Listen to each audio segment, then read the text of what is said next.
there's also a lot of other teams that can't say, hey, we got the number 1 pick in the MLB draft, and we're not going to go and dissect it like some of the experts out there. But there was a lot of cool storylines that I'm sure you potentially have already heard. But let's just go kind of quickly through some of the cool stuff. You had Jackson Holliday, the kind of shortstop out of Stillwater High School, which was a surprise because the Orioles typically don't draft people straight out of high school. They kind of, like a little bit of some development into the program, just kind of show themselves. But they went with him number 1, which pretty good story that Logan's going to kind of talk about again. Then you had Druw Jones, 2 with the Diamondbacks. The Rangers took Kumar Rocker, and the Pirates took Termar Johnson, second base, which a lot of people say you don't take a second baseman that high. He kind of was drafted or kind of came out that he was a shortstop, got a lot of pop.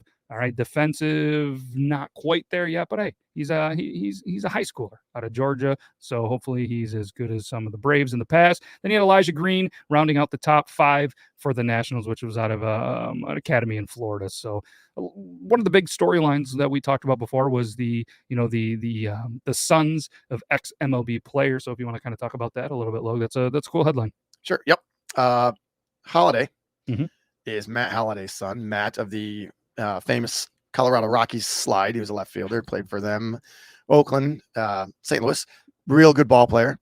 Druw Jones, son of Andrew Jones, a 1 million time Gold Glove player, center fielder for the mainly the Braves in Texas and Yankees. And Kumar Rocker did not sign with the Mets last year after they drafted him. Has some possible injury issues or concerns.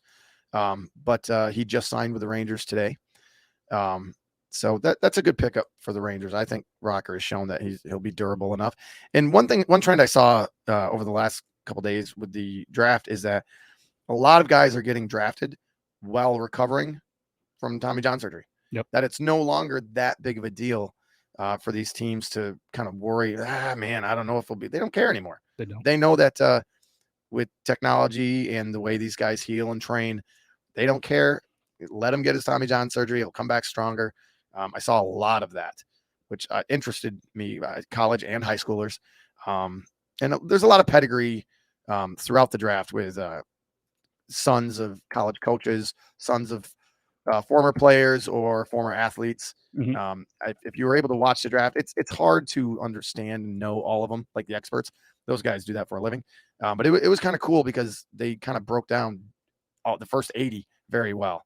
It was very informative and fun to listen to. Yeah, no, absolutely. Yeah. And a couple of the other ones that father-son duos, there was the Crawford. All right. You had, Carl Crawford's? No, Justin and Carl Crawford. And then you had Collier, which was, I believe he was a Padre, maybe. Probably should have looked that up. But Cam and Lou Collier and Cam Collier. Okay. Yep. Lou. Yep. So, just 4 different son and former MLB players, which is pretty cool. You get some sons that grew up in, clubhouses and, stuff like that. Dad's not around a ton, but still kind of carries that athletic gene. And one thing that I saw, I forget which site it was, which a writer kind of said was it was kind of cool for Holliday to kind of earn it. He didn't kind of just ride out, being the son of Matt Holliday to get where he was.